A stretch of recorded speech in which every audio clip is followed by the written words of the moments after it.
नमस्कार दोस्तों, आप सभी का स्वागत है अंकित राठौर के चैनल में। और आज हम बात करेंगे कन्या सुमंगला योजना की एंड कन्यादान पॉलिसी के बारे में कि कौन सी पॉलिसी आपके बच्चों के लिए बेस्ट है। किस पॉलिसी के साथ अगर आप कंटिन्यू करते हैं तो बच्चों का फ्यूचर में कोई ऐसी प्रॉब्लम नहीं आएगी और उनकी जो पढ़ाई लिखाई है, जो भी आगे का आपने प्लान कर रखा है लाइक मैरिज के लिए, कॉलेज के लिए, वो सारे प्लान कैसे सक्सेसफुल होंगे। ठीक है, तो वीडियो काफ़ी इम्पोर्टेंट रहने वाला है जिसमें हम बात करेंगे सिर्फ और सिर्फ दो पॉलिसी की, कन्या सुमंगला योजना और कन्यादान पॉलिसी जिसको कहते हैं जीवन लक्ष्य। ठीक है, तो वीडियो पे बने रहें, कहीं मत जाइए।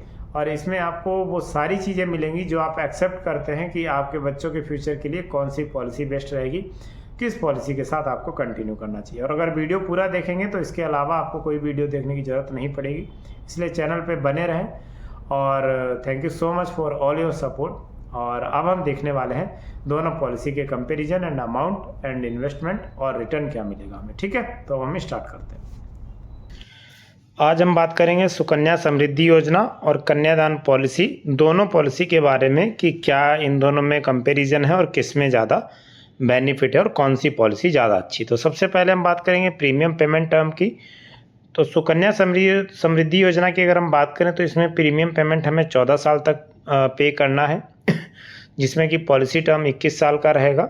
यानी 21वें साल में हमारी जो पॉलिसी है वो ख़त्म हो जाएगी और उसके बाद हमें मैच्योरिटी मिलेगी। कन्यादान पॉलिसी की बात करें तो पॉलिसी टर्म 13 से 25 साल का रहता है, जिसमें कि क्या होगा कि जितने का भी आप पॉलिसी टर्म रखेंगे उसमें 3 साल कम करके आपको पेमेंट करनी होती है। ठीक है, ये चीज़ आप ध्यान रखेंगे, जो कि कन्यादान पॉलिसी है जीवन लक्ष्य। तो अगर आप पॉलिसी टर्म इसमें जब भी देखेंगे, जो भी आप लेना चाहेंगे कि इतने दिन आपको पॉलिसी चलानी है, तो उसमें से आपको 3 साल कम कर लेने हैं, उतने ईयर ही आपको पैसे जमा करने हैं। फॉर एग्जांपल, अगर आप 20 साल की पॉलिसी लेते हैं तो उसमें आपको जो पेमेंट पेइंग टर्म होगा वो 17 साल का होगा, यानी 20 में से 3 माइनस कर दिए जाएंगे। 25 साल का अगर होगा तो उसमें 22 साल ही भरना पड़ेगा, 3 साल माइनस कर दिए जाएंगे। 13 साल का अगर रहेगा तो 10 साल ही पेमेंट करनी पड़ेगी। अब हम 2 की बात कर लेते हैं। ठीक है, नंबर 2 में क्या है कि सुकन्या समृद्धि योजना जो है वो सिर्फ और सिर्फ गुड़िया रानी के लिए ही, यानी बेटियों के लिए ही है।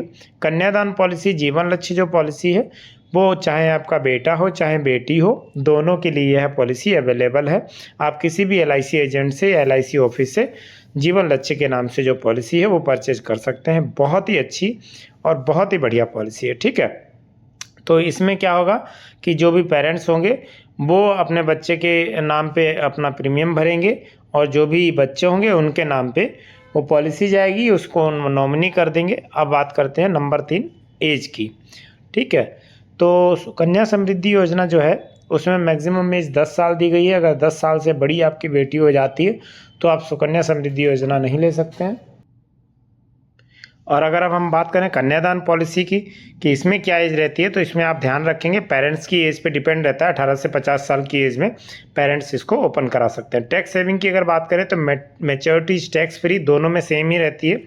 दोनों में कोई भी मैच्योरिटी के टाइम पे आपको टैक्स पे करने की ज़रूरत नहीं है, दोनों में टैक्स फ्री रहता है। ठीक है, मैच्योरिटी अमाउंट। इंटरेस्ट रेट की अगर हम बात करें तो वो कुछ इस तरीके से रहेगा जो कि मैं आपको ब्रीफ करने वाला हूँ। ठीक है, तो सबसे पहले हम बात करें कन्यादान पॉलिसी की, जो कि जीवन लक्ष्य पॉलिसी है। ठीक है, इसमें अगर हम इंटरेस्ट रेट की बात करें तो maturity is fix with fix interest rate, यानी आपको पहले ही पता चल जाएगा, जैसे ही आप कन्यादान पॉलिसी लेंगे तो आपको पता चल जाएगा कि आपका जो इंटरेस्ट रेट है वो इतना रहने वाला है और मैच्योरिटी अमाउंट आपका फिक्स रहेगा। जितना आपको दिखाया जाएगा वही मैच्योरिटी अमाउंट आपको at the time of maturity आपको पेमेंट कर दी जाएगी। ठीक है, तो सबसे बड़ा तो यही है कि इसमें मैच्योरिटी आपकी फ़िक्स है, इंटरेस्ट रेट फिक्स है, आपको पहले ही पता चल जाएगा।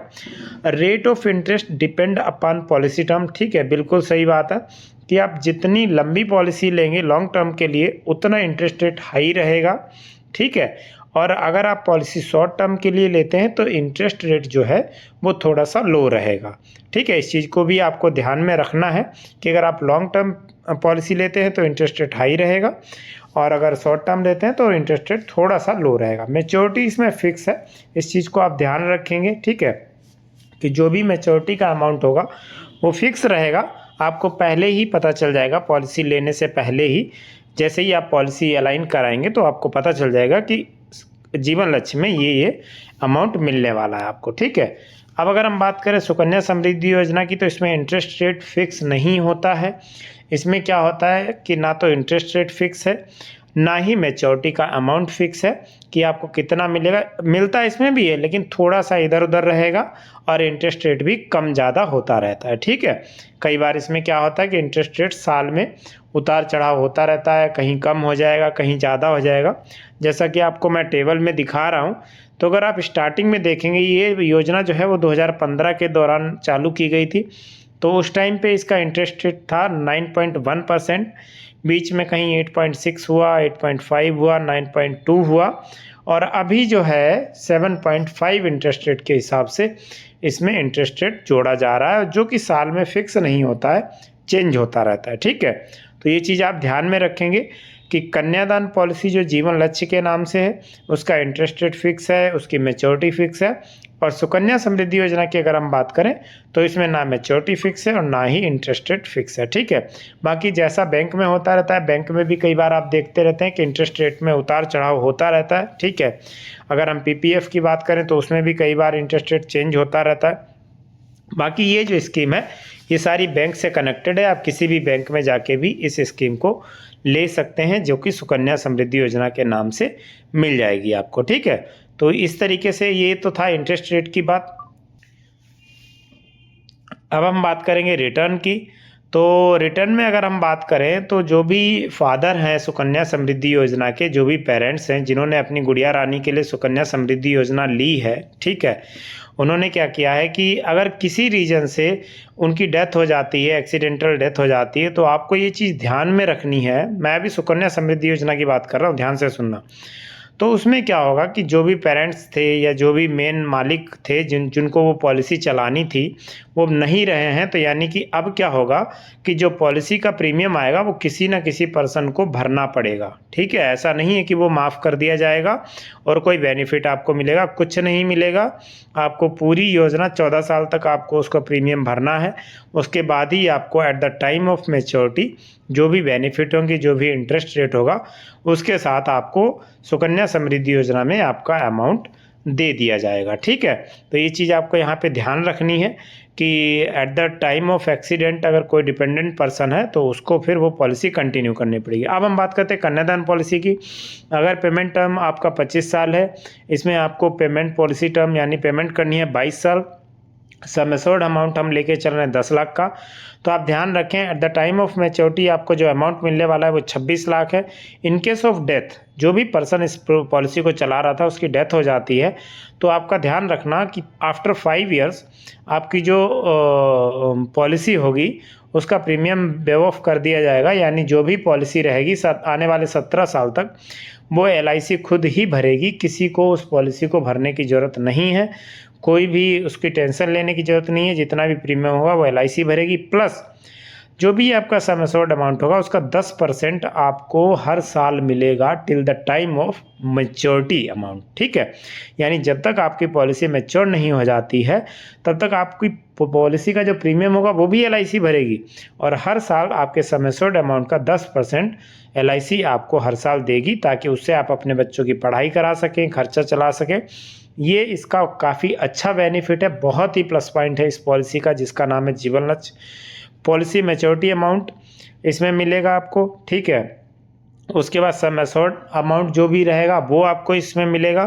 तो इस तरीके से आपको इसमें कुछ बेनिफिट मिलने वाले हैं। बाकी राइडर रहते हैं, जैसे ADDB राइडर है, एक्सीडेंटल डेथ बेनिफिट, उसका अलग प्रॉफिट मिलता है। तो इस तरीके से कहीं ना कहीं अगर हम जीवन लक्ष्य के बारे में देखें, तो कोई भी मिसहैपनिंग होती है तो आफ्टर 4 ईयर टोटल इन्वेस्टमेंट आपने जो की थी 1,71,735 की थी, और रिटर्न आपको 58 लाख रुपए मिल रहा है। तो इस तरीके से जीवन लक्ष्य जो पॉलिसी है वो बहुत ही इंपॉर्टेंट है, बहुत ही अच्छी है। और वीडियो अगर अच्छा लगा हो तो लाइक शेयर सब्सक्राइब जरूर करें। उम्मीद करता हूँ कि आपको वीडियो अच्छा लगा होगा। जैसा कि मैंने शुरू में ही बताया था कि आपको दोनों पॉलिसी के बारे में बेहतरीन एक्सप्लेनेशन दूंगा, तो इस तरीके से मैंने आपको बताने की कोशिश की है कि इस पॉलिसी में ये बेनिफिट रहेगा, इस पॉलिसी को आप इससे कंटिन्यू कर सकते हैं, और क्या क्या रीजन रहने वाले हैं कि कौन सी पॉलिसी आपको बेस्ट लगेगी, ठीक है। तो आज के लिए इतना ही, फिर मिलेंगे एक नई वीडियो के साथ। और इसी तरीके से चैनल से जुड़े रहें, शेयर करना बिल्कुल ना भूलें और लाइक सब्सक्राइब जरूर करें। अभी तक नहीं किया तो प्लीज़ कर दें, ठीक है। तो फिर मिलेंगे एक नई वीडियो के साथ। आज के लिए इतना ही। जय हिंद, जय भारत।